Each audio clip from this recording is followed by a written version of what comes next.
Merci.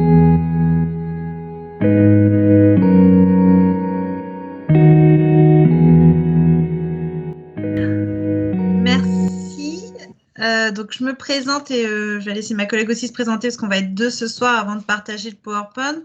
Donc, je suis Camille Robert et je suis conseillère à l'emploi au CIDFF et on va vous présenter bien évidemment le CIDFF. Donc, bonsoir, moi je suis Muriel Bohémard-Berne, l'une des juristes du CIDFF. Donc, j'accompagne Camille ce soir.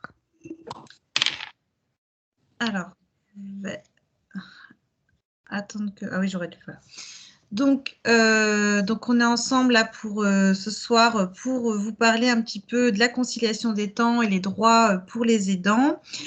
Donc, on a organisé un petit peu notre intervention en 3 temps.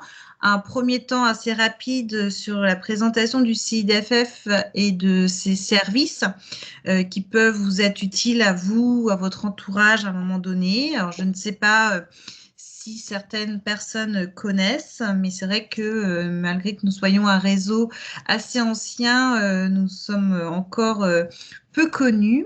Et donc après, voilà, un temps sur les différents temps de vie, qu'est-ce que c'est, qu'est-ce qu'on entend de ça et quelles pourraient être les pistes pour mieux concilier les temps de vie. Et notamment, une des pistes, c'est de connaître vos droits en tant qu'aidant et les congés qui sont mobilisables en tant qu'aidant. Et donc, ce sera ma collègue Muriel, qui est juriste au CIDFF, qui sera plus en charge de cette dernière partie. Donc, voilà, on n'est pas nombreux, donc n'hésitez pas à interagir en tout cas avec nous si vous avez des questions, que ce soit par le chat, la conversation ou en prenant la parole, puisqu'on n'est pas nombreux, ça doit pouvoir se faire. Alors, en ce qui concerne le CIDFF, qu'est-ce que le CIDFF? Donc, je vous l'ai dit, le Centre d'information sur les droits des femmes et des familles. Nous appartenons au CIDFF de Loire-Atlantique, Nantes, mais nous appartenons à une fédération qui est organisée aussi en fédération régionale et vous retrouvez un CIDFF par département. Et donc, Muriel et moi appartenons au CIDFF de Loire-Atlantique qui aujourd'hui ne forme qu'un CIDFF depuis le 1er janvier, mais jusqu'à présent, on était 2 CIDFF, un sur Nantes, un sur Saint-Nazaire. Et donc aujourd'hui, nous sommes regroupés sous une même association, mais du coup, nous sommes encore 2 antennes, donc sur Nantes et sur Saint-Nazaire. Sur Nantes, nous sommes basés quartier sud, quartier Clotoro à Nantes. Et nos collègues de Saint-Nazaire, alors là, je ne pourrais pas trop vous dire dans quel quartier elles sont. Voilà.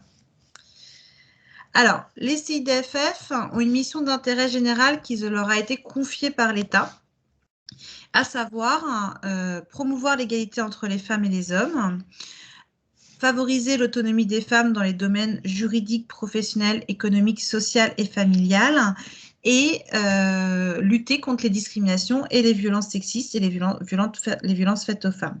Les CIDFF sont apparus pour la plupart à la fin des années 70 ou dans les années 70, après les premiers mouvements féministes. Donc, je le précise, le CIDFF est donc une association féministe. Et donc, pour remplir nos missions d'intérêt général, les CIDFF, et en particulier le CIDFF de Loire-Atlantique, nous sommes dotés de 3 services. Donc, un service juridique où nous avons des juristes qui vont délivrer des informations gratuites et confidentielles aux familles, donc aux femmes et aux hommes, pour comprendre et faire valoir leurs droits. Pour comprendre et faire valoir leurs droits, notamment tout ce qui touche plutôt les droits privés et en particulier les droits de la famille, le droit de la famille. Donc, voilà, je veux avoir des informations par rapport à une union, à une séparation, par rapport à un droit de garde, pension alimentaire, mais également sur mon contrat de travail, ce genre de choses. Eh bien, je peux solliciter les services du CIDFF et ça, c'est gratuit. Alors, comment je peux les solliciter? Il y a une nous avons des permanences à notre siège, soit des permanences téléphoniques le mardi et le jeudi matin, soit sur rendez-vous. Et puis après, on va avoir un certain nombre de permanences sur l'ensemble du territoire, dans les points de justice et du droit. Vous retrouvez tous les coordonnées, les lieux de permanence sur notre site en tapant CIDFF Loire-Atlantique. Vous devez nous retrouver facilement nos coordonnées pour prendre rendez-vous. Il suffit de prendre rendez-vous. Ensuite, nous avons un service emploi, et donc moi je suis conseillère à l'emploi, où là par contre on va accompagner exclusivement les femmes du fait de nos missions, mais les femmes quel que soit leur statut, c'est-à-dire qu'on va accompagner les femmes en individuel ou en collectif, qu'elles soient demandeuses d'emploi ou non inscrites au Pôle emploi, mais on va également accompagner les femmes qui sont au foyer, en congé parental, en arrêt maladie ou tout simplement en emploi. Et donc là, on va les accompagner. Le service juridique a plutôt vocation à les informer. Nous, on peut aussi délivrer de l'information ponctuelle, mais on va pouvoir les accompagner sur tout ce qui touche autour de la recherche d'emploi. Donc, soit tout simplement le CV, les techniques de recherche d'emploi, le CV, la lettre de motivation, mais aussi rentrer dans une démarche de bilan professionnel. On n'est pas centre de bilan de compétences, mais la démarche va être la même, de pouvoir permettre aux personnes de faire le point sur leur projet, c'est-à-dire faire le point sur leurs compétences, leurs qualités, leurs centres d'intérêt, leurs valeurs, les conditions de travail souhaitées, afin qu'elles puissent déterminer un projet professionnel qui soit réaliste et réalisable par rapport au marché du travail, et les accompagner dans l'élaboration du plan d'action, c'est-à-dire comment je fais pour mettre en œuvre, comment je fais pour vérifier mon projet, savoir si c'est réaliste et réalisable, et le mettre en œuvre en termes de formation ou de recherche d'emploi. Et donc ça, on va le faire soit en accompagnement individuel, il suffit que les personnes nous contactent pour prendre rendez-vous, et puis sinon on va avoir un certain nombre d'actions collectives avec des partenaires, notamment avec la CAF, voilà, où on va animer sur l'ensemble du territoire 14 actions tous les ans qui couvrent l'ensemble du territoire de Loire-Atlantique, mais aussi le conseil départemental, où là on va travailler plutôt sur lever les freins pour les personnes un peu plus éloignées de l'emploi. Et puis enfin un troisième service qui est un service de formation où le CIDFF est organisme de formation, où là on va intervenir auprès d'un public varié puisqu'on commence dès le plus jeune âge, dès les scolaires, mais aussi donc plutôt collège, mais ça nous arrive d'intervenir des fois sur des plus jeunes, c'est rare, mais voilà.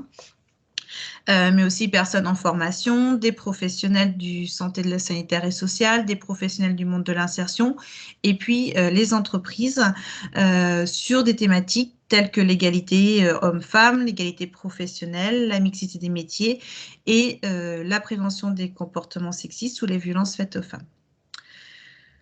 Donc voilà pour les services du CIDFF. Donc n'hésitez pas à aller voir notre site internet où vous avez toutes les informations en termes de prise de rendez-vous, lieu de permanence. Voilà. Et n'hésitez pas non plus si vous avez des questions à ce sujet. Alors, depuis 2020, du coup, le CIDFF de Loire-Atlantique fait partie du projet Info Proche Aidant, qui est un projet initié par notre fédération nationale qui intervient avec le soutien financier et logistique un petit peu d'AG2R, la mondiale, qui s'est engagé du coup dans l'accompagnement des proches aidants en proposant évidemment des informations juridiques spécifiques, notamment sur les droits des aidants en matière de droit du travail, les mesures de protection, le droit de la famille, et leur permettre aussi une orientation vers les partenaires locaux compétents. Mais aussi un accompagnement emploi spécifique. L'accompagnement dont je vous parlais tout à l'heure, c'est aussi, on a été formé pour pouvoir mieux accompagner les personnes qui sont proches aidants pour pouvoir prendre en considération ces situations dans sa globalité pour les accompagner vers un projet professionnel ou dans le maintien à l'emploi également.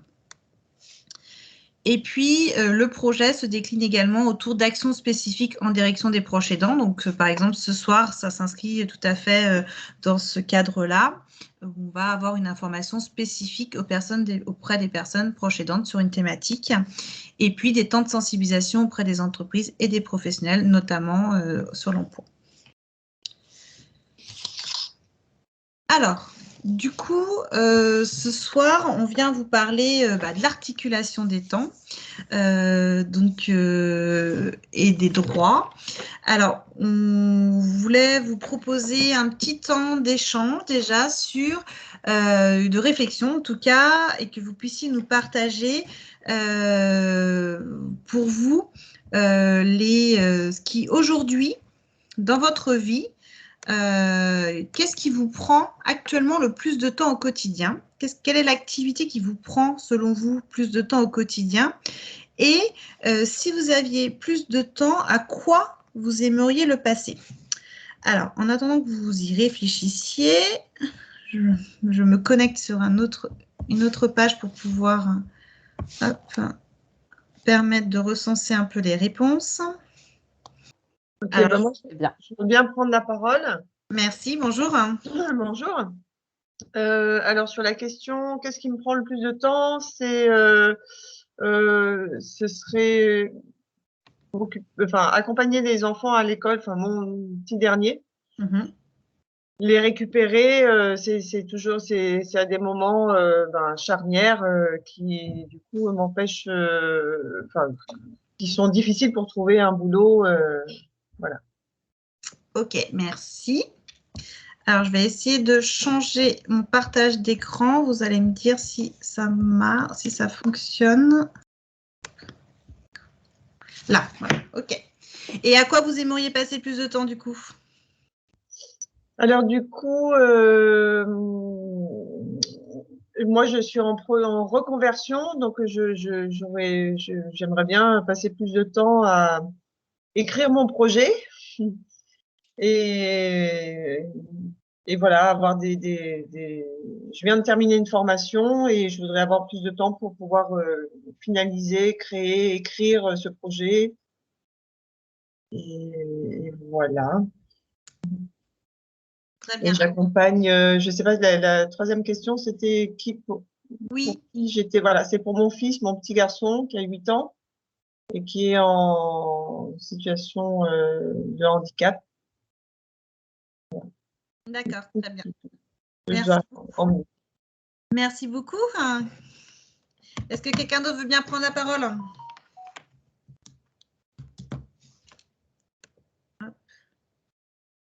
Alors, n'hésitez pas peut-être à venir mettre dans le chat, sinon.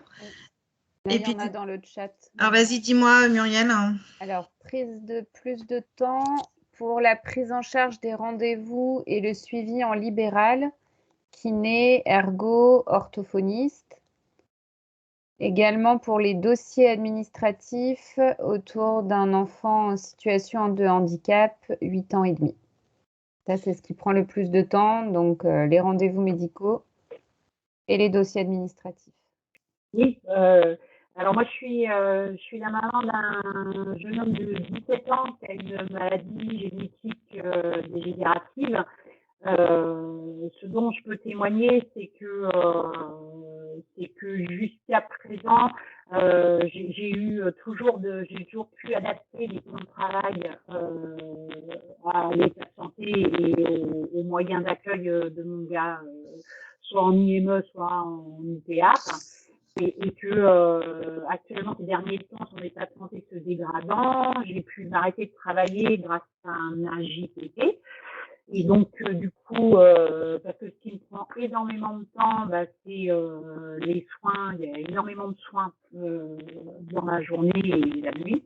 Et du coup, j'ai pu bénéficier de la JPP et du coup, ça me dégage tout mon temps. Je suis très contente et sereine de pouvoir y consacrer tout mon temps. Donc, je ferais pas autre chose si j'avais plus de temps parce que c'est ça que je veux faire actuellement. Mais néanmoins, ça m'a demandé quand même une énorme réflexion parce que entre mon salaire et la JPP, ça fait une sacrée perte de salaire. Et donc du coup, des choix, je suis seule avec lui, et du coup, c'est vraiment des choix qui peuvent être compliqués. Voilà. Donc ça, on va en parler. Merci en tout cas, on va en parler de tout ça. Et puis la JPP, ma collègue le reprendra après. Mais oui, comment on opère ces choix-là, on va essayer d'en parler un petit peu. Merci. Est-ce qu'il y a d'autres personnes qui souhaitent prendre la parole sur ce qui me prend actuellement plus de temps et à quoi j'aimerais passer plus de temps? Je veux bien prendre la parole Oui. rapidement. Donc moi, je suis là pour cette réunion. Je suis plutôt en tant qu'administratrice à Page, donc en lien avec Michel Dietrich sur la réflexion sur l'aide aux aidants. Mais personnellement, ce qui aujourd'hui donc moi, j'ai un fils de 29 ans, déficient visuel. Donc j'ai eu la chance en fait d'être enseignante et donc d'avoir pu plus facilement m'organiser que d'autres pour me mettre à temps partiel et être présent quand il y avait les rendez-vous médicaux, enfin toute la gestion de la petite enfance et des orientations scolaires, etc. Et en fait, aujourd'hui, je me suis investie dans un métier qui est autour de l'accompagnement des élèves en situation de handicap à l'école, parce que voilà, j'avais acquis par cette expérience des compétences que j'ai mis en œuvre. Mais c'est un travail qui me prend énormément de temps. Or, mon fils de 29 ans, il va pas bien.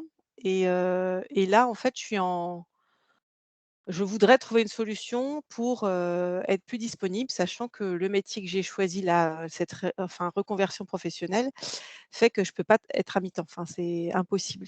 Donc voilà. D'accord. Et c'est vrai que le temps, pour revenir sur la question du temps, j'aimerais un peu de temps pour moi, mais surtout aussi pouvoir avoir du temps pour lui sans. J'ai l'impression qu'il y a des injonctions contradictoires tout le temps, quoi. Voilà. Merci. Merci. Est-ce qu'il y a eu d'autres messages sur le chat?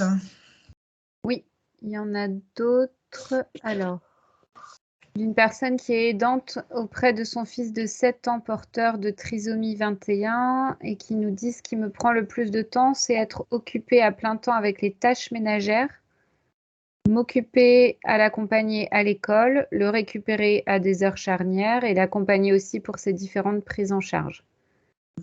Là, on est vraiment sur les tâches ménagères et les trajets à l'école. Et monsieur qui était intervenu auparavant dans le chat pour nous dire que le plus de temps, c'était sur les rendez-vous médicaux et les dossiers administratifs, ajoute ce à quoi il aimerait consacrer plus de temps. Et c'est travailler, tout simplement, car pour des raisons de prise en charge MDPH, je ne peux avoir un contrat. Alors, ça doit être, je ne peux avoir qu'un contrat 32 heures, je pense. Vivre avec le reste de la fratrie, notamment pour du sport, des événements, des déplacements, les week-ends. Et on a une autre personne également qui, dans le chat, nous dit: alors, professionnel et proche aidant, pour mon fils de 4 ans ayant une surdité profonde, j'aimerais être plus disponible pour accompagner mon fils pour les soins. Mon métier aujourd'hui ne me le permet pas, le père prend le relais. Donc, ce qui prend plus de temps, c'est également du coup le travail. Et donc, j'aimerais passer plus de temps à accompagner aux soins. OK. Ouais. Et pas assez de temps pour accompagner pour les soins. Alors, du coup, j'ai essayé de faire des petites couleurs. Alors, c'est une première pour nous. Le mode, comme on vous a dit, on l'avait plutôt pensé en mode atelier avec un outil qu'on utilise d'habitude. Là, on essaye de le faire autrement, donc ça facilite pas forcément toujours les échanges. Si vous voyez mon écran, donc du coup, vous voyez qu'il y a des couleurs différentes en fonction des activités. Alors, si on prend ce qui apparaît chez moi, ce qui doit normalement apparaître aussi chez vous, plutôt en rouge, rose, l'accompagnement aux soins, l'activité avec les autres membres de la fratrie, accompagner aux rendez-vous médicaux ou autres, passer du temps avec mon enfant, les soins, accompagner les enfants à l'école. Comment on pourrait qualifier ce premier temps de vie? Est-ce que vous pourriez, à votre avis, quel pourrait être son nom? Alors, en réponse, on a du temps contraint dû au handicap de notre enfant. Quelqu'un qui nous dit handicap et famille. Et une autre proposition qui est temps obligatoire et inévitable. Ouais. C'est plutôt sur la contrainte, là. Donc en effet, c'est plutôt lié à la famille. C'est ce que nous, on va appeler le temps parental et on va pouvoir on va vous le définir un petit peu après et voir en quoi il est spécifique quand on est auprès d'un enfant porteur de handicap. Alors après, ce qui apparaît plutôt en violette, les tâches ménagères, les dossiers administratifs, la prise en charge médicale. Alors là, on a une proposition, vivre pour moi en tant qu'individu. Mais je ne sais pas si c'était une réponse à cette question-là ou à une précédente. Alors, bon, là, on va pouvoir compléter ce temps violet avec préparer à manger, s'occuper du linge. Voilà, tout ça, c'est ce qu'on va appeler le temps domestique. Ah, il y a un message, hein. J'entends sur Et que le micro de monsieur ne fonctionne pas visiblement. Donc, pour ça que monsieur écrit. Donc là, on va être sur du temps domestique. Ensuite, on a le petit, voilà, ça va être peut-être plus simple, le bleu, travailler, écrire mon projet professionnel, travailler sur mon projet professionnel. Alors, je vous écoute. Voilà. Alors, temps professionnel. Temps professionnel, oui, c'est tout à fait ça. Et enfin, le dernier temps que vous avez identifié, ou en tout cas qu'on a pu identifier grâce à petit exercice, le temps, avoir plus de temps pour soi. Comment on pourrait qualifier? Donc là, ça va être assez simple aussi, c'est le temps personnel. Voilà, ce qu'on vient d'avoir comme proposition en même temps que tu l'as dit. Alors, je vais reprendre mon partage d'écran, ça va être plus simple. Alors, si on prend les différents temps de vie, donc en effet, nous, on identifie 5 temps de vie et on va faire le point sur les différents, la spécificité quand on est en situation d'aidance. Alors, par rapport aux 5 temps de vie, donc on a parlé, et il y en a un qu'on n'a pas identifié, c'est le temps physiologique. Le temps physiologique, c'est en fait celui-là qui normalement nous prend le plus de temps sur une journée type, qui va être les activités vitales, les activités qui sont dormir, manger, se laver et prendre soin de sa propre santé, là pour le coup. Et donc, c'est sur une journée, une semaine, normalement, ce temps-là qui nous prend le plus de temps puisque nous passons un certain nombre d'heures à dormir sur 24 heures. Alors, peut-être qu'on peut en manquer, mais il n'empêche que c'est ce temps-là qui nous prend le plus de temps et qui est vital et sur lequel on ne peut pas normalement venir trop grignoter. Mais on va le voir que quand on est aidant auprès d'une personne dont aussi le temps physiologique dépend de notre intervention, bien, on va venir en effet clignoter ce temps-là qui va peut-être mettre en péril aussi notre santé. Ensuite, donc il y a le temps personnel. Donc le temps personnel, ce sont des activités qui me sont propres, qui ne dépendent pas d'un autre, ou en tout cas des enfants, qui vont être des activités de loisirs, de détente qui me sont propres. Alors, les activités de loisirs, ça peut être des loisirs au sein d'un club extérieur, mais aussi du temps de repos, de ne rien faire, lire, écouter de la musique, faire partie d'associations, mais des associations qui ne sont pas liées à la situation au fait d'être, par exemple, pas une association de parents d'élèves ou autre, vraiment des associations qui me sont propres. On pourrait parler d'un 6e temps, mais nous, on l'inclut dans le temps personnel, qui est aussi le temps conjugal, qui est le temps passé avec le conjoint. Ensuite, il y a le temps domestique. Le temps domestique, ça va être tout ce qui est lié à l'entretien du ménage, du foyer, les activités de ménage, le rangement, les activités autour du linge, les courses, le repas, le bricolage, le jardinage, les soins aux animaux et la gestion administrative et budgétaire. Et c'est cette gestion administrative qui, quand on est en situation d'aidance, va être un peu grossie par rapport à les activités classiques. On va reprendre après au détail. Le temps professionnel, qui est l'activité professionnelle donc le fait de travailler, mais également le temps domicile-travail, le temps de recherche d'emploi, de formation, et on peut y inclure aussi les activités bénévoles et l'implication citoyenne qui peuvent être assimilées à du travail. Le temps parental, et donc là on va avoir les activités de soins, de nursing, d'aide à la prise de repas, le temps de socialisation, jouer, discuter, aider à la scolarité, et les activités de loisirs avec les enfants, et le temps taxi. Et vous l'avez assez dit, le temps, vous l'avez bien identifié, ce qui pouvait prendre beaucoup de temps, le fait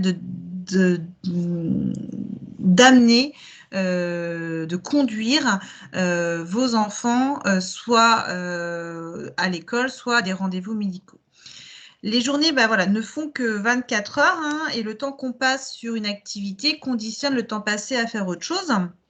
Et donc, on cherche tous à concilier au mieux ces différents temps et en fonction aussi de ses envies, de ce que j'aime faire et de ce que j'aime moins bien faire, mais aussi en fonction des obligations qui sont propres à chacun, à chacune, qui vont être différents en fonction de l'âge de l'enfant, de la situation financière, du secteur géographique, et qui va être aussi, du coup, lié, là, dans la situation de l'aidance, à le degré d'autonomie, la prise en charge par d'autres et les contraintes en termes de rendez-vous médicaux de la personne aidée. Alors, si on reprend le temps parental, il y a quand même une multiplicité des temps parentaux. On dit le temps parental, mais en fait, on pourrait plutôt parler de temps parentaux. Et puis, le temps parental d'un enfant en situation de handicap, de maladie, est donc plus conséquent que le temps parental d'un enfant classique. Alors, et puis, c'est surtout que le temps parental varie en fonction de l'âge pour un enfant qui n'est pas malade ou qui n'est pas porteur de handicap. On va être moins dans les activités de soins et plus dans les activités après de scolarisation, de socialisation, alors qu'on peut cumuler plus longtemps ces activités-là quand on est dans une situation d'aidance. Voilà. Et puis, on va avoir tout ce qui est lié à la santé de l'enfant, c'est-à-dire que on va intervenir dans le temps physiologique de l'enfant et l'aider dans ses tâches quotidiennes. N'hésitez pas à me couper hein, si vous avez des questions. J'espère que c'est clair. Et puis, certains m'ont expliqué aussi, le temps parental, il est important aussi de le dispatcher, ce temps parental, au sein d'une fratrie. C'est-à-dire qu'il peut y avoir un enfant porteur de handicap ou malade, mais il peut y avoir d'autres enfants qui nécessitent aussi qu'on passe du temps avec eux et qui n'ont pas forcément les mêmes besoin au même moment et qu'il faut se dispatcher entre tout ça. Le temps administratif, on l'a inclus dans le temps domestique. Alors, c'est un peu compliqué parce que vous comprenez bien que le temps de l'aidant, on va le retrouver il va impacter, se retrouver sur ces différents 5 temps de vie. Et le temps administratif, il y a le temps, on pourrait presque l'assimiler au temps parental, même parce que c'est des démarches que vous faites pour votre enfant. Mais là, nous, dans la définition classique, on l'inclut dans le temps domestique, même s'il s'agit de démarches liées à la situation de l'enfant, donc les dossiers, les demandes d'aide financière, les dossiers médicaux, les dossiers par rapport à la prise en charge des scolaires, ce genre de choses, ça prend énormément de temps. Et puis, vous l'avez aussi dit, le temps, ça va venir impacter le temps professionnel, parce que du coup, à un moment donné, je vais soit venir réduire cette activité professionnelle, voire à un moment donné, je vais me retirer de la vie professionnelle, ou à l'inverse, quelqu'un l'a dit également, eh bien, mon temps professionnel m'empêche de venir prendre en charge du temps parental et donc voilà, ça peut vous poser problème. Et donc l'idéal, c'est d'essayer de trouver comment on peut concilier au mieux tout ça. Alors après, du coup, ces différents temps de vie,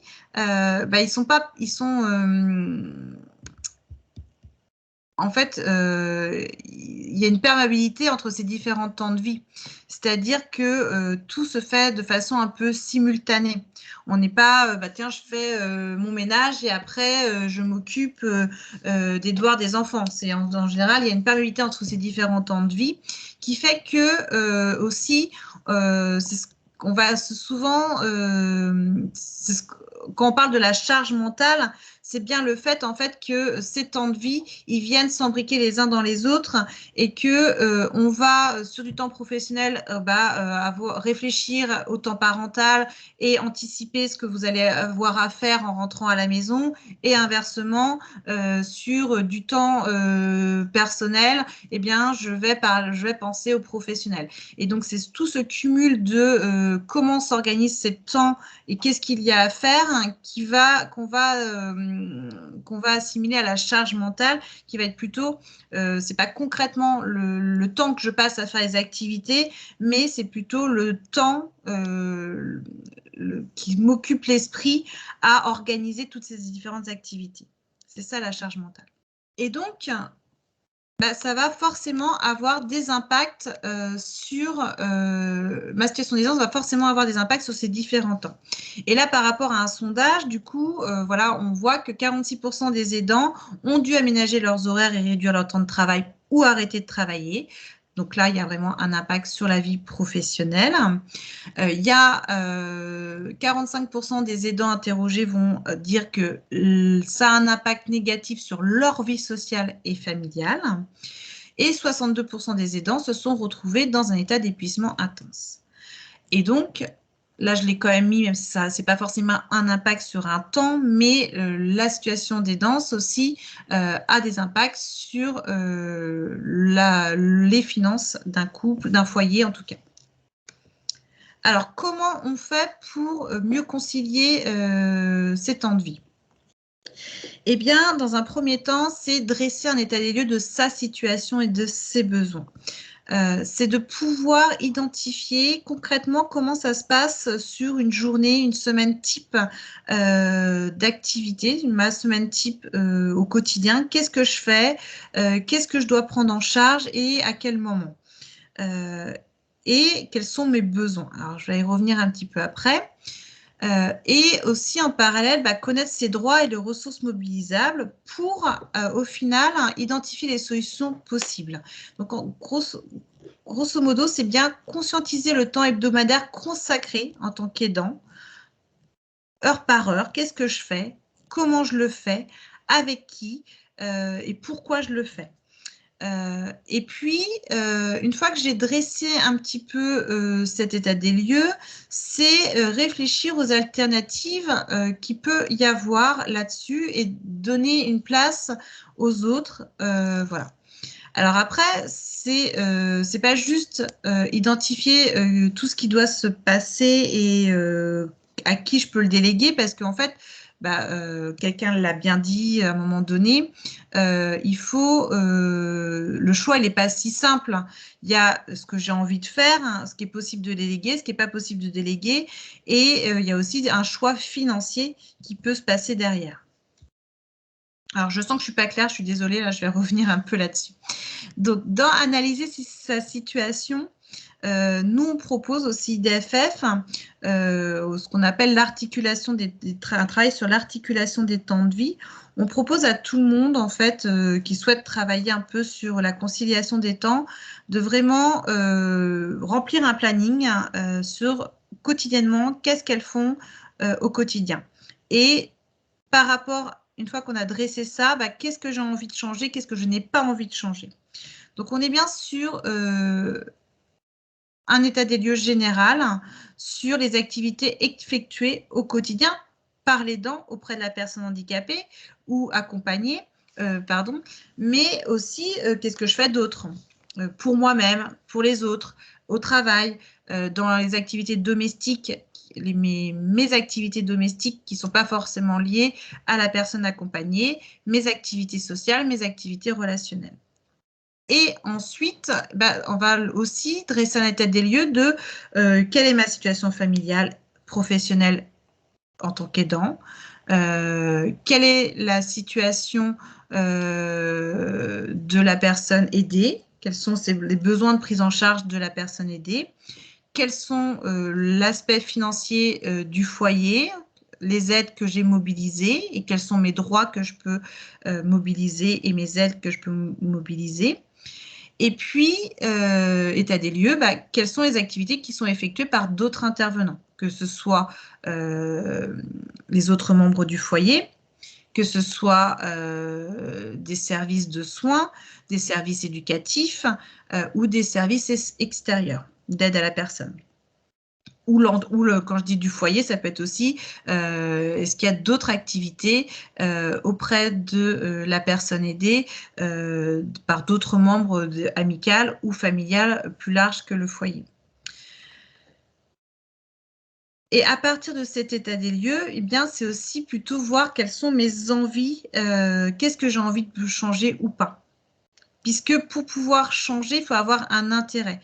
Si je n'ai pas d'intérêt à changer, ça va être plus compliqué de se mobiliser pour changer les choses. Voilà. Est-ce que quelqu'un veut bien, quelqu'un l'a dit tout à l'heure qu'il y avait des choix qui ont été faits par rapport à l'aspect financier, mais il y a aussi, il y a aussi les envies qui sont à prendre en compte, et c'est ça qui est important, c'est de lister un petit peu tout ce qui vous faites auprès de la personne aidée, et de lister déjà ce que j'ai envie de garder, ce que j'ai envie de déléguer, et après, on réfléchit à comment je peux le déléguer. Évidemment qu'il y a des limites des fois de point de vue financier ou d'un point de vue aussi de ce qui est possible ou pas possible. Est-ce que quelqu'un aurait envie de témoigner là-dessus? Ou est-ce que vous avez des questions? Moi, je veux bien. Ouais, allez-y. Donc, ce qui est compliqué, c'est de se donner du temps pour ça, de trouver le temps, c'est-à-dire de trouver un moment où on a envie où on peut se poser sans forcément revenir de façon, je dirais, intellectuelle à ce qui nous attend comme travail ou ce qui nous attend, la fameuse charge mentale dont vous parliez tout à l'heure. Et donc, prendre ce temps, ce tableau, il est très bien, mais c'est vrai que c'est pas simple et peut-être que ça nécessite un accompagnement, c'est-à-dire il faut peut-être sortir de son quotidien, de son lieu, et pour pouvoir se poser et réfléchir à tout ça. Et donc, voilà, c'est une réflexion. Oui. En effet, c'est important de se faire accompagner aussi pour avoir un feedback aussi sur tout ça. Et donc, nous, en tout cas, au CIDFF, en intégrant le groupe projet Info Proche Aidant, on a été formé à cette conduite d'entretien qui est la démarche ROSA, pour pouvoir aider les aidants à se poser ces questions-là, identifier ça par leur récit de vie, de leur situation d'aidance, tout simplement, de qu'est-ce qu'ils font au quotidien, de les aider à le quantifier en termes de temps. Et puis, surtout, comme je dis, c'est pas juste l'histoire de quantifier et de dire, voilà, ça me prend tant de temps, et donc, moi, si je veux travailler 18 heures, faut que je me dégage 18 heures et je regarde quelles sont les structures d'aide. Mais c'est aussi de voir qu'est-ce que j'ai envie de déléguer. Est-ce que c'est les activités de soins? Est-ce que c'est des activités de loisirs? Et où aussi à qui et comment je peux le faire aussi par rapport aux contraintes financières, géographiques, de prise en charge de la personne, de l'existence sur mon territoire, tout ça. Est-ce que vous avez d'autres questions avant qu'on passe justement, là pour le coup, l'idée c'est aussi de bien connaître ses droits et de voir ce qui est possible, en tout cas sur l'articulation avec la vie professionnelle, parce que je crois qu'on l'avait aussi évoqué avec vous, Madame Dietrich, c'est que il y a aussi les prises en charge de tout ce qui est loisirs auprès des enfants, et ça, je crois que vous avez déjà eu une conférence avec un partenaire qu'on connaît bien parce qu'on partage nos locaux avec eux, qui était CAP. Oui, alors il y a Madame Le Goff. On va la voir vendredi, la conférence. Voilà. Oui, c'est juste pour apporter un témoignage par rapport à ce que vous disiez. Moi, Elouen a été très malade l'année dernière, a été hospitalisé. Il est sorti de l'hôpital et puis il y a tout un temps, j'ai pu bénéficier d'un temps où je suis restée auprès de lui. Puis après, j'ai repris mon activité et j'avais mis en place, j'étais bien aidée, j'avais des aides. J'avais des aides de PCH avec un nombre d'heures conséquent pour pouvoir, moi, ce qui était prioritaire à ce moment-là, c'était, j'avais envie de reprendre mon travail parce que j'adore mon boulot et que du coup, j'étais bien aidée par la MDPH pour pouvoir embaucher du monde pour garder Elouen pendant que moi, je pouvais aller travailler. Et puis, en fait, son état s'est dégradé et puis c'était extrêmement lourd pour les aidants parce que je suis infirmière, mais du coup, je mesurais pas ce que ça pouvait être angoissant d'être à la maison puis de s'en occuper. Et du coup, il y a un moment, j'étais pas bien. J'étais obligée de faire le point sur le fait que j'étais pas bien. Je savais que les gens qui accompagnaient Elouen, ils n'étaient pas super à l'aise. Et puis finalement, j'avais le sentiment que je passais à côté de mon gars. Et mes priorités ont changé. Et du coup, c'est pour ça que j'ai fait le choix de prendre un AJPP, un congé, pour pouvoir être auprès de lui. Et puis, depuis que j'ai pris c'est depuis le début du mois de janvier là que j'ai fait ça, et en fait, je suis vachement mieux et j'assume mieux. Je dis pas que je vais lui prendre pendant un an, puisque j'ai le droit à un an, je crois, mais au moins, ça me permet de me poser, et de pas passer à côté de lui et de bien l'accompagner et puis de pouvoir réfléchir à comment je vais m'organiser pour la suite. Oui.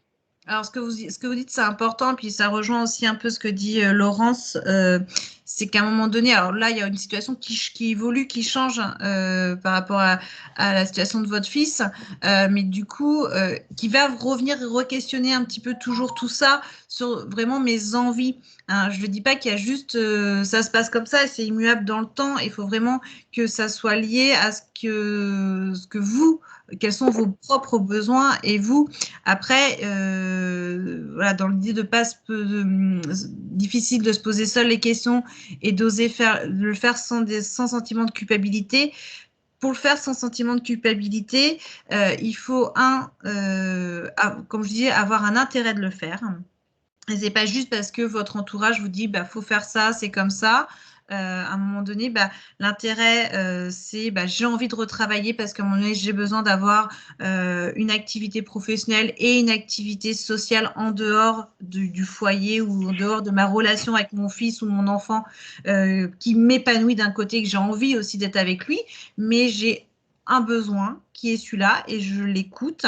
Mais en effet, il faut aussi que je sois à l'aise avec le fait que je délègue à qui et comment. Mais plus vous allez avoir d'intérêt de le faire et pas juste faut que je le fasse parce que on me dit de le faire, c'est plus difficile. Voilà. Alors, j'ai un peu oublié ce qu'on peut faire en dehors de s'occuper d'un proche et des enfants quand je me retrouve seule des fois. Je ne sais pas quoi faire, comment être efficace pour moi, donc difficile de répondre. Ouais. Alors après, il y a, on travaille beaucoup sur qu'est-ce qui me fait plaisir. Donc, on travaille sur l'articulation des temps avec les femmes. Alors, on travaille, nous, ça fait des années en tant que CIDFF qu'on travaille on travaille beaucoup sur l'articulation des temps en dehors du handicap ou de la maladie, hein, mais du coup, comment du temps personnel? Oui, mais quoi, quand et comment? Parce qu'après, il y a des personnes qui disent, bah oui, mais moi, quand je fais mon petit planning, je vois que j'ai quand même X% de temps personnel. Bah oui, mais en fait, c'est le soir de 20h à 23h. Et en fait, quand les enfants sont couchés, et en fait, je suis tellement fatiguée que je ne fais rien à part éventuellement lire un petit peu et encore je m'endors ou regarder la télé, c'est pas vraiment du temps personnel, ou en tout cas je vois pas et je sais pas ce qui pourrait me faire plaisir. Ça, c'est compliqué de s'interroger sur soi, de voir qu'est-ce que j'aime faire. Alors après, c'est aussi de voir qu'est-ce qui me fait du bien. Est-ce que c'est des activités sportives? Est-ce que c'est voir du monde? Est-ce que c'est être en dehors, être sur des activités manuelles? Tout ça, c'est des choses qui s'appartiennent et qu'il faut s'autoriser vraiment à se demander. Mais déjà, en s'interrogeant sur qu'est-ce que j'aime faire avec mes enfants, c'est déjà s'interroger sur quels sont mes propres centres d'intérêt pour pouvoir après se dire, bah voilà, moi j'aime plutôt des activités manuelles, créatives. Eh bien, je peux peut-être essayer de me trouver une activité en dehors qui me permette de voir du monde, ou une activité à moi, proprement dite. Mais c'est vrai que c'est compliqué, et de le faire sans culpabiliser, en effet, c'est ça le plus difficile. Mais c'est aussi, je vais revenir sur la slide d'avant, c'est aussi à un moment donné, il y a l'aspect, pardon, pour pouvoir être efficace dans ces différents temps de vie, il faut que tous ces temps de vie soient équilibrés. C'est-à-dire qu'à un moment donné, si je ne dors pas, si je ne prends pas soin de ma propre santé, je ne peux pas prendre soin de l'autre. Et ça, c'est important d'en prendre conscience. Quand j'aide l'autre, et notamment quand j'ai des enfants en bas âge, ou quand j'ai des enfants du coup porteurs de handicap, eh bien, ma santé en termes d'épuisement, de fatigue, peut en prendre un coup. Et à ce moment-là, je ne vais plus remplir mon rôle. Et donc, c'est important de se dire, faut s'autoriser à prendre soin de soi pour pouvoir accomplir au mieux son rôle. Et quand je dis prendre soin de soi, c'est ma santé, mais le temps personnel, c'est des temps qui permettent de se ressourcer pour pouvoir accompagner au mieux les autres. Et après, dans l'analyse, là, quand je dis analyser la situation, c'est aussi c'est analyser mes propres besoins, mais analyser aussi les propres besoins de la personne aidée sur ces différents temps. Voilà, en termes de santé, quels sont ses besoins de rendez-vous ou de soins. Cette personne-là, est-ce qu'elle a du temps personnel? Quels sont ses loisirs? Et quels sont les loisirs qui peuvent lui être adaptés aussi? Ses activités sociales. Ce temps domestique, qu'est-ce qu'elle peut être en capacité de faire, et quelles sont les activités supplémentaires que moi je dois prendre en charge? Est-ce que, alors là, je crois vous intervenez majoritairement auprès d'enfants, mais peut-être que certains sont dans des structures d'insertion professionnelle. Aussi, ça peut être une prise en charge pour eux qui me permettent de me dégager moi mon propre temps. Et puis, tout simplement, l'envie aussi d'être avec eux, et pas de toujours être que dans le soin, mais aussi passer du temps à jouer, discuter avec eux. Donc, il y a vos besoins et ces besoins à mettre en adéquation, et de voir qu'est-ce que j'ai envie de déléguer, qu'est-ce que j'ai pas envie de déléguer, qu'est-ce qui est possible de prendre en charge par un tiers, soit professionnel, soit autre membre de la famille. Voilà. Et dans le fait de ne pas culpabiliser, je l'ai mis, c'est aussi, à un moment donné, nous on travaille aussi beaucoup sur le lâcher prise, puisque c'est aussi accepter que les choses soient faites différemment, mais que c'est pas pour autant qu'elles vont pas être bien faites.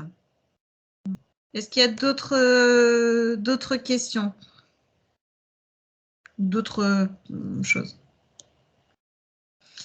Donc, sur l'idée du professionnel, voilà, nous, CIDFF, en travaillant l'articulation des temps, ou en tout cas, on travaille ça sur vous aider à identifier un petit peu tous ces temps-là, à partir d'un exercice qui s'appelle la montre, qui est de quantifier tout ce temps, et puis des entretiens guidés avec une trame semi-directive pour pouvoir vous permettre de vous poser ces questions de, outre le temps, combien de temps je passe à faire les choses, vraiment qui intervient en dehors de moi, quels sont les besoins de la personne aidée et voilà, moi concrètement dans tout ça, hiérarchiser un petit peu les besoins de la personne et vos envies. À vous. Ça va? On continue? Alors, on vous propose de passer à la deuxième partie qui est plutôt sur les congés et les aides. Après, peut-être que ça va aller assez vite parce que vous en avez cité déjà un certain nombre et que vous avez, je pense, vous les connaissez parce que vous avez déjà mobilisé. Mais bon, on va pouvoir les repointer. Puis là, vous allez peut-être avoir des questions plus précises. Alors voilà, donc c'était pour introduire un petit peu les congés des aidants. Hop. Je pourrais copier le lien. Donc, je vais laisser Muriel prendre la parole sur les congés spécifiques de l'aidant qui est en situation de travail, les allocations et puis le droit au répit. Le fait d'être salarié de la personne aidée, on va peut-être aller assez vite, à moins que, je ne sais pas si y a des personnes qui sont en situation d'aidance auprès d'un parent ou pour le coup d'un adulte.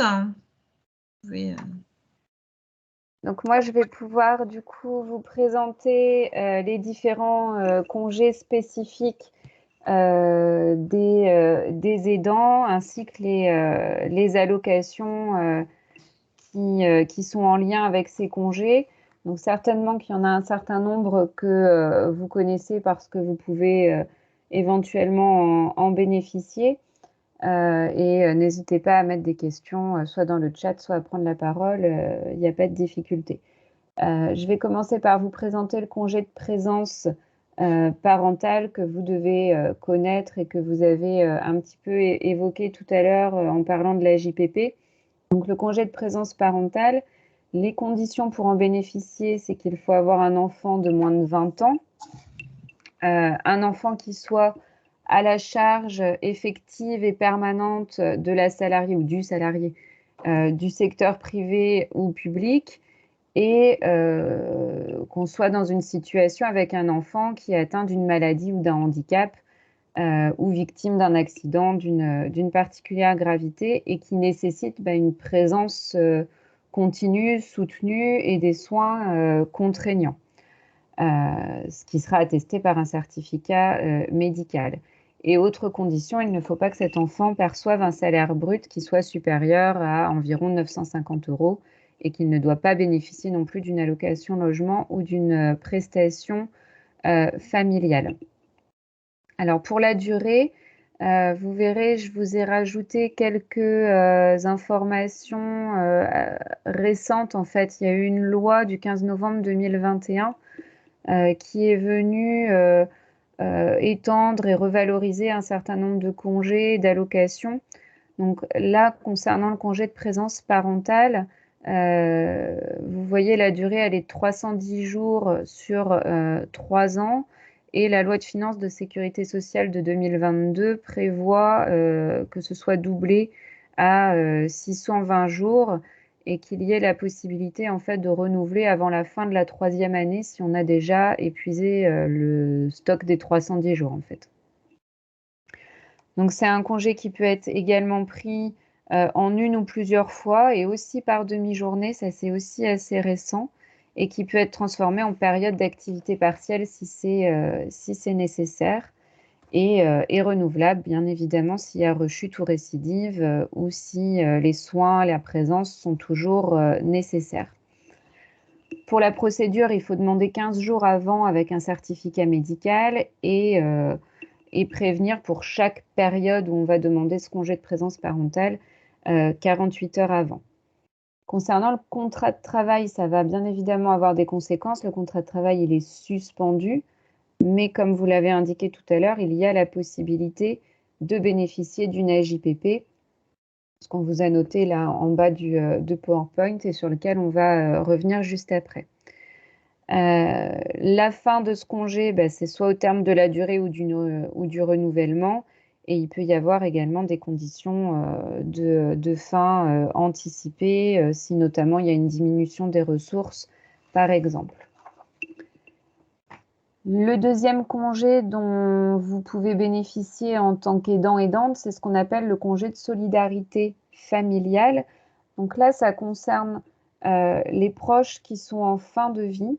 Fin de vie, c'est phase avancée ou terminale d'une affection qui va être grave ou incurable, qui peut concerner un ascendant, un descendant, un frère, une sœur ou une personne qui partage le même domicile ou qui vous a désigné en fait comme personne de confiance. Pour ce qui est de la durée, là on est sur une durée de 3 mois maximum qui est renouvelable une fois. Alors après, il faut toujours vérifier dans vos conventions collectives s'il n'y a pas des dispositions conventionnelles qui soient plus favorables. C'est également fractionnable là aussi et transformable également en période d'activité à temps partiel si c'est nécessaire et renouvelable. Et vous voyez là, on vous a mis un autre sigle parce que y a toujours plein de sigles en droit. Là, cette fois-ci, c'est l'AJAP, donc, que je vais vous présenter juste après, l'allocation journalière d'accompagnement d'une personne en fin de vie. Autre congé, c'est le congé proche aidant. Alors là aussi, il y a quelques nouveautés en 2022. Il va y avoir une extension, revalorisation, et notamment dans les conditions, en fait, c'était indiqué auparavant qu'il fallait être bénéficiaire, en tout cas pour la personne accompagnée, handicapée ou qui fait l'objet d'une perte d'autonomie d'une particulière gravité. Ça va être étendu à des personnes qui sont avec une moins grande perte d'autonomie. Ça, c'est la nouveauté 2022. Donc, pour que tout simplement plus de personnes puissent bénéficier de ce congé proche aidant.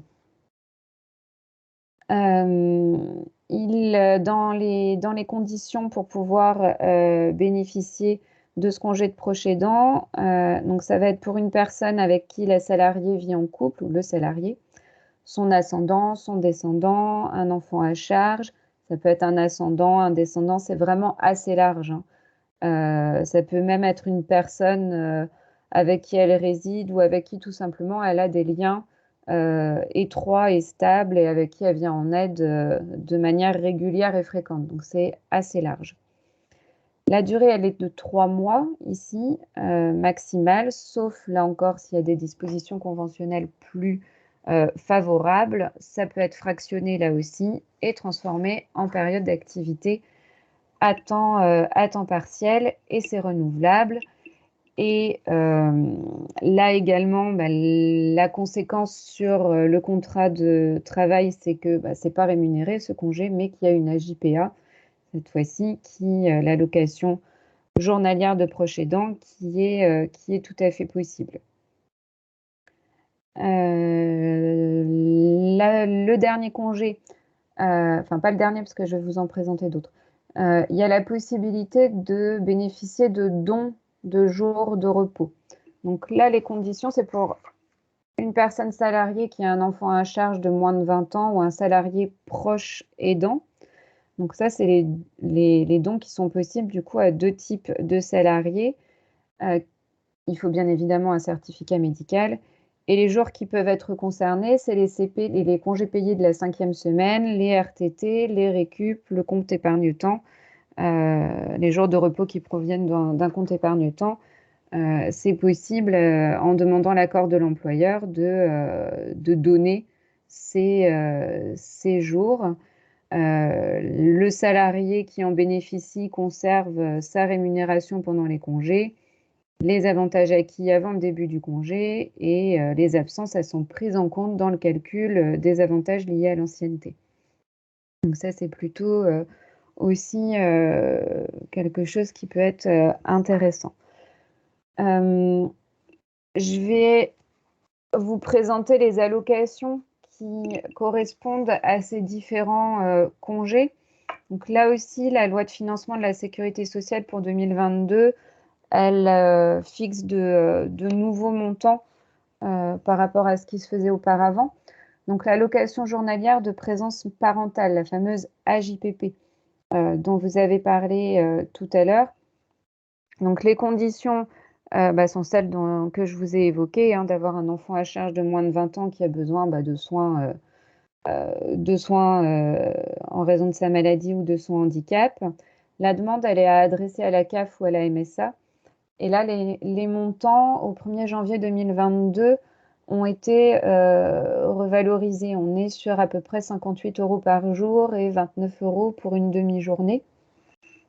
Et il y a la possibilité d'avoir un complément pour frais qui est de 112,23 €, s'il y a des dépenses occasionnelles qui dépassent ce montant. Alors, ça peut être pour le transport, des produits de confort, par exemple. La durée, elle est de 310 jours. Et ce que je vous indiquais tout à l'heure, j'ai mal noté sur le PowerPoint, c'est pas 610, le double de 310, mais 620. La possibilité du coup que ce soit une indemnisation qui soit prolongée. Concernant maintenant la JPA, je crois que c'est celle-ci qui va s'ouvrir. Non, la JAP, excusez-moi. C'est l'allocation d'accompagnement d'une personne en fin de vie. Donc là, c'est ce que je vous indiquais, c'est quand on bénéficie d'un congé de solidarité familiale.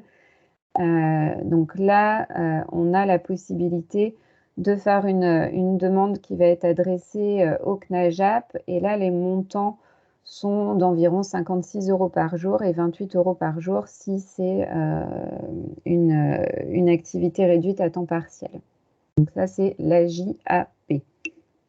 La demande, il y a des formulaires SERFA à chaque fois pour faire ces demandes-là que vous pouvez retrouver sans difficulté. C'est une allocation qui est versée de manière journalière dans la limite de 21 jours et qui est maintenue quand la personne accompagnée à domicile doit être hospitalisée. Et pour terminer du coup sur les allocations, on a l'AJPA cette fois-ci, l'allocation journalière de proche aidant. Les conditions, il faut arrêter de travailler ponctuellement ou de réduire son activité salariée ou une activité non salariée pour s'occuper d'un proche en situation de handicap ou de perte d'autonomie. Là encore, vous avez un formulaire SERFA que vous pouvez adresser à la CAF ou à la MSA.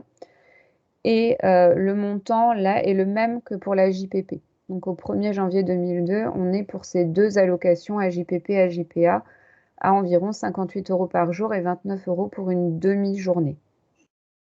Ça, c'est les tout derniers montants.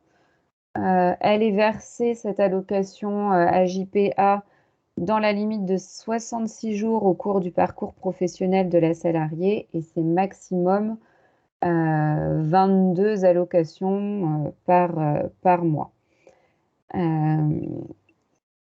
Ça va être effectivement là du coup pour les allocations. Ce que je voulais vous rajouter comme congés qui peuvent être également intéressants en plus des congés qu'on vient de voir, c'est notamment le congé à l'annonce d'un handicap ou là à l'annonce d'une maladie chronique ou de cancer.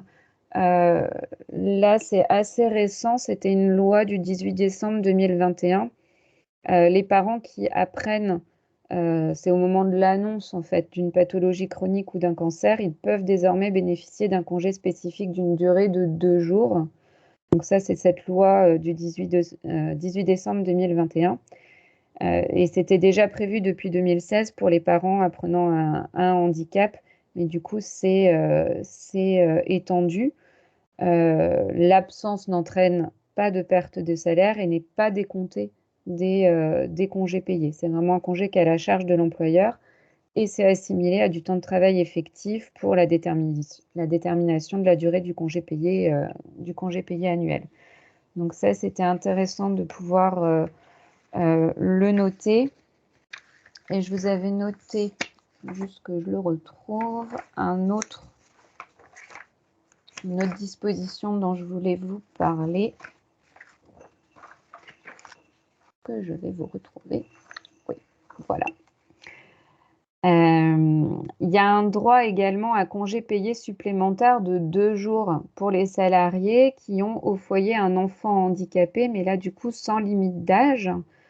Donc ça peut être intéressant. Alors après, je lisais différentes critiques, ça c'est dans le cadre de la loi travail El Khomri, mais qu'en définitive, ça ne doit pas dépasser les 30 jours ouvrables en cumul du nombre des jours de congés supplémentaires et des congés payés annuels. Sauf que, en définitive, il y a beaucoup de salariés qui ont déjà les 30 jours ouvrables. Donc ça se voulait être une avancée, mais qui finalement n'en est peut-être pas tellement une. Je ne suis pas sûre que ça va pouvoir bénéficier à beaucoup de salariés. Et autre chose importante qui est prévue dans le Code du travail, c'est que les salariés qui justifient de la présence au sein du foyer, donc d'un enfant ou d'un adulte handicapé ou d'une personne qui est en perte d'autonomie, ils peuvent bénéficier d'une dérogation par rapport au congé, c'est-à-dire que normalement, on doit prendre ses congés payés. Si on veut, par exemple, en prendre en une seule fois, il ne faut pas dépasser 24 jours ouvrables. Soit ça fait 4 semaines. Et là, c'est possible de déroger à cette règle-là et d'aller au-delà des 24 jours ouvrables en une seule fois si on accueille au foyer une personne en situation de handicap ou en perte d'autonomie. Donc ça, c'est les informations que moi, je voulais vous donner sur les congés et les allocations. Et je crois qu'on avait une partie après sur le droit au répit. Oui. Est-ce que déjà, parce que là, c'est vrai que ça vous fait beaucoup d'informations qui sont assez techniques. Et je pense qu'il y a un certain nombre de choses que vous connaissez déjà. Mais si vous avez besoin qu'on revienne sur certaines choses, il n'y a pas de souci. Est-ce que c'est des congés, des allocations que vous sollicitez déjà peut-être et que vous connaissez? Voilà. N'hésitez pas, je vois que madame... Ou témoigner. Est-ce que l'employeur peut refuser les congés? Si vous remplissez les conditions, normalement, il n'y a pas de... Il y a les délais de prévenance.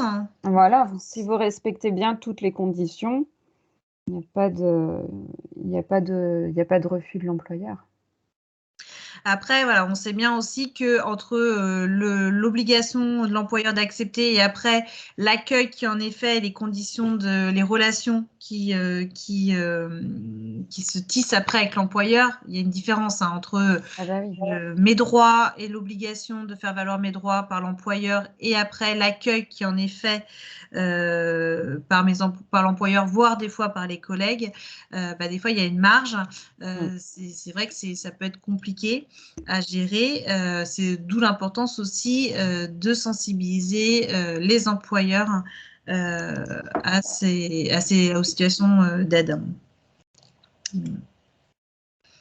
Est-ce que vous avez... Voilà, n'hésitez pas si vous avez des questions, des demandes. Ou des témoignages de... Juste de aussi... démarches que vous avez pu faire. On l'a pas évoqué,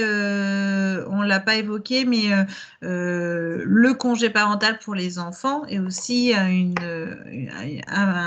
outil pour concilier le congé parental à l'arrivée d'un enfant auquel tout salarié ayant travaillé 2 ans dans l'entreprise a le droit et qui est du coup indemnisé par la prépare versée par la CAF ou la MSA. Donc la prépare qui est de jusqu'aux 3 ans de l'enfant, mais 24 mois par parent. Un parent ne peut pas bénéficier du prépare pendant 3 ans, sauf si c'est en situation de monoparentalité ou autre. Mais si on est en couple, un parent ne peut en bénéficier que 24 mois maximum. Et donc, si on veut bénéficier de 12 mois complémentaires, ce sera l'autre parent. Mais en tout cas, on a le droit de prendre un congé parental jusqu'aux 3 ans de l'enfant, en tout cas sur les salariés du privé, même s'il n'y a pas d'allocation derrière. Et juste pour préciser sur votre question là sur le refus des congés, donc si toutes les conditions sont remplies, effectivement, l'employeur ne peut pas refuser. Si tous les délais ont été respectés de prévenance, toute la procédure a été respectée. Et si c'est le cas, il y a toujours la possibilité de contester devant le Conseil de prud'homme s'il y a eu un refus de congé alors que les conditions étaient remplies. Alors, il y a également un droit au répit, hein, qui est vraiment l'idée de pouvoir mieux articuler les temps des proches aidants, permettre aux personnes de souffler, de prendre du temps pour elles, de prendre du recul, de prendre du temps pour se reposer physiquement ou pour faire des activités proprement dites. Donc là, l'idée, c'est de bien pouvoir permettre aux personnes de bénéficier d'une prise en charge pour la personne aidée. Donc, les bénéficiaires du droit au répit, ce sont les aidants, là, pour le coup, de personnes bénéficiaires de l'APA et qui ont déjà atteint leur plafond. Et du coup, on va demander une aide supplémentaire pour permettre un droit au répit et s'assurer du coup d'une présence ou d'une aide indispensable à la vie au domicile de leurs proches ou un hébergement du proche et de prouver aussi qu'on ne peut pas être remplacé par une personne de l'entourage. Voilà. Et donc, le droit au répit permet de financer dans la limite de 500. Alors là, j'ai pas le temps d'actualiser s'il y avait eu une hausse par rapport à 2022 de 509 €. L'accueil de la personne aidée, soit dans un accueil de jour ou de nuit, un hébergement temporaire en établissement ou en accueil familial ou un relais à domicile. Après, il peut y avoir aussi des solutions au répit auprès de l'assurance maladie dans le cas des enfants handicapés, il faut se renseigner, ou sinon auprès des mutuelles, des organismes complémentaires, ou auprès des caisses de retraite complémentaires. Il ne faut pas hésiter à se renseigner pour voir si eux, ils proposent des aides financières pour vous permettre un répit. Peut-être que certains, d'ailleurs, peuvent témoigner s'ils ont sollicité d'autres structures pour avoir une aide au répit là-dessus. Et donc, pour le droit au répit dans le cadre de l'APA, c'est une demande auprès du conseil départemental qui va évaluer les besoins et l'autonomie de la personne. Est-ce que vous avez des questions avant de passer à la dernière partie qui peut-être vous concerne moins, mais qu'on va quand même aborder parce que là, l'idée, c'est d'être salarié de la personne aidée. Donc, sous les témoignages qu'on a eu tout à l'heure, on parlait plutôt d'enfants, donc c'est moins le cas. Mais alors, il y a la possibilité d'être salarié ou dédommagé en tant qu'aidant.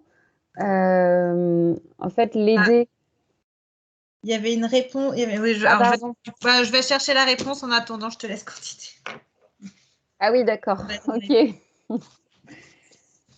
Pour être salarié, en fait, l'aider qui bénéficie de l'APA ou de la PCH, donc de la prestation de compensation du handicap, elle peut, sous certaines conditions, rémunérer ou dédommager l'aidant. Si la personne aidée ne bénéficie pas de l'APA ou de la PCH, mais qu'il ou elle a les ressources suffisantes, elle peut aussi employer le proche aidant dans le cadre des services à la personne, en tant qu'aide à domicile. Et le proche aidé, alors, dans ces conditions, devient particulier employeur et le proche aidant, un salarié. Là, le particulier employeur, donc la personne qui est aidée, peut opter pour le CESU, le chèque emploi-service universel, ou un contrat de travail classique, tout simplement pour rétribuer l'aidant. Camille, est-ce que tu peux juste avancer le diapo? Merci. Sur la prestation, donc il y a aussi la possibilité d'avoir cette prestation de compensation du handicap qui a plusieurs types d'aides, mais là on va être sur l'aide humaine. Donc là, on est dans la situation où on a une difficulté absolue pour la réalisation d'une activité, par exemple la mobilité, l'entretien personnel, communication, les relations avec autrui, ou alors une difficulté grave pour la réalisation d'au moins 2 activités. Là, ça concerne les adultes de moins de 60 ans et les enfants de moins de 20 ans. Et en fait, soit ça va être pour rémunérer ou pour dédommager le proche aidant. Pour le rémunérer le proche aidant, ça peut être, là le montant, on est 14,33 brut de l'heure, sachant que ça ne concerne pas les conjoints, ni les parents, ni les enfants, ni les retraités, ni les actifs à temps plein. Et pour dédommager un proche aidant, on est sur des montants de 4,13 € de l'heure ou 6,19 € de l'heure si la personne réduit ou abandonne son activité. L'autre allocation qui peut être utilisée, c'est l'APA, donc l'allocation personnalisée d'autonomie, qui peut effectivement, si les conditions sont remplies, donc là on est sur la personne aidée qui a au moins 60 ans, une perte d'autonomie, donc qui est évaluée avec la grille Agir, et l'aidant rémunéré, là dans ces conditions, peut être la conjointe, le conjoint, le partenaire, non, ne peut pas être, pardon, excusez-moi, le conjoint, le concubin ou le partenaire de PACS, mais par contre peut être l'obligé alimentaire, un enfant ou un petit enfant. Et la dernière allocation dont on voulait vous parler, c'est l'AEEH, excusez-moi, l'allocation d'éducation de l'enfant handicapé. Donc là, qui bénéficie pour les enfants de moins de 20 ans, c'est pour tout ce qui est dépenses liées au handicap de l'enfant de moins de 20 ans. Il y a une instruction par la commission, donc la CDAPH. Le montant de base est de 132,74 €. Il y a la possibilité d'avoir des compléments en fonction du handicap, une majoration pour les parents isolés. Et on est sur une durée de versement en fonction des perspectives d'amélioration et du taux d'incapacité. Et c'est cumulable avec la PCH qu'on a vu juste avant, ou avec le complément AEH et le troisième élément de la PCH. Donc ça fait beaucoup de conditions. Donc c'est vrai que c'est toujours important aussi de se faire aider, accompagner pour pouvoir étudier tout ça et voir toutes les conditions qui peuvent être remplies et correspondent à votre situation. Alors, juste sur la question sur l'aide au répit, le droit au répit, donc on est bien sur des services du conseil départementaux, hein, ça va être les mêmes services de ceux qui instruisent les dossiers à part, l'allocation personnalisée d'autonomie. Donc, en général, ce sont les professionnels, les assistants sociaux qui sont dédiés à l'instruction des dossiers personnes handicapées, personnes âgés, et du coup donc dans les EDS, hein, les anciens CMS. Par contre, sur le délai, je pourrais pas vous dire, mais c'est vrai que comme dans les textes, ils disent qu'il y a une visite à domicile pour évaluer le droit au répit. Donc en général, ce sont des choses à anticiper. Puis après, je suppose qu'après, puisqu'il y a besoin d'une prise en charge par un tiers, soit hébergement, soit service à domicile, après, il y a aussi tout ce qui est trouver quelqu'un, se mettre en relation avec un service. Il y a peut-être des temps d'adaptation à faire, donc ça peut être un peu long. Après, il y a des choses qui peuvent certainement s'enclencher un peu plus vite dès lors, parce que le droit au répit peut être aussi mobilisé en cas d'hospitalisation, notamment de la personne, de l'aidant. Donc du coup, il y a certainement des choses qui peuvent se mobiliser plus rapidement. Mais voilà, ça, je ne pourrais pas trop vous dire sur le délai. Mais c'est le conseil départemental. Et après, c'était plutôt sur les autres aides financières qu'il faut aller en amont, solliciter les caisses de retraite ou autres. Mais ça dépend au cas par cas. Alors, concernant du coup, voilà, qui peut vous aider, vous informer sur tous ces services, tous ces droits. On vous a listé un certain nombre de ressources disponibles où vous allez pouvoir retrouver de l'information et des professionnels qui peuvent vous accompagner. Donc, les associations comme de proches aidants, comme la page en tout cas, voilà. Mais il y en a d'autres en fonction des associations de parents, voilà, des associations en fonction aussi des handicaps. Il y a plein de choses. Les associations comme TCAP sur tout ce qui est l'accès aux loisirs des personnes en situation de handicap qui peuvent être un lieu ressource également. Votre famille, vos amis qui peuvent aussi être des relais, des personnes conseils et notamment pour vous accompagner à vous dégager du temps. Votre médecin pour travailler sur tout ce qui est aussi bien-être. Les plateformes d'accompagnement au répit, hein, il y a aussi, vous les retrouvez sur le site de l'UDAF. Il y a un aidant, vous connaissez certainement le site aidant44.fr qui va recenser en fonction de votre besoin toutes les structures, tous les services d'aide à domicile, toutes les structures d'hébergement, toutes les associations, en fonction vraiment de vos besoins et les associations, les structures qui font aussi de l'aide au répit, vous allez les retrouver sur le site de Aidant 44. Et puis après, il va y avoir aussi plein d'informations, que ce soit sur leur site ou le site des aidants juridiques. Voilà, nous, on a été aussi épuiser les informations sur leur site. La CAF et la MSA, puisque du coup, c'est eux qui vont verser un certain nombre d'aides. Les mutuelles et caisses de retraite, on en a parlé. Les services d'aide à domicile, de soins infirmiers et voilà. La MDPH, la CLIC et le conseil départemental qui sont. Et donc, on le rappelle, le CIDFF, nous, notre rôle, c'est plutôt de l'information juridique, notamment sur les droits. Ça peut être sur reprendre ces droits-là, mais aussi les incidences sur le droit, votre contrat de travail, les mesures de protection, le droit de la famille, les services emploi, le service emploi pour vous accompagner sur votre projet professionnel, en individuel, en collectif, pour vous accompagner et dresser un état des lieux sur l'articulation des temps. Il ne faut pas hésiter à nous solliciter. Voilà. Voilà, donc voilà un petit peu la présentation très succincte des différents congés, droits qui permettent de concilier en tout cas vie professionnelle, vie personnelle, vie familiale.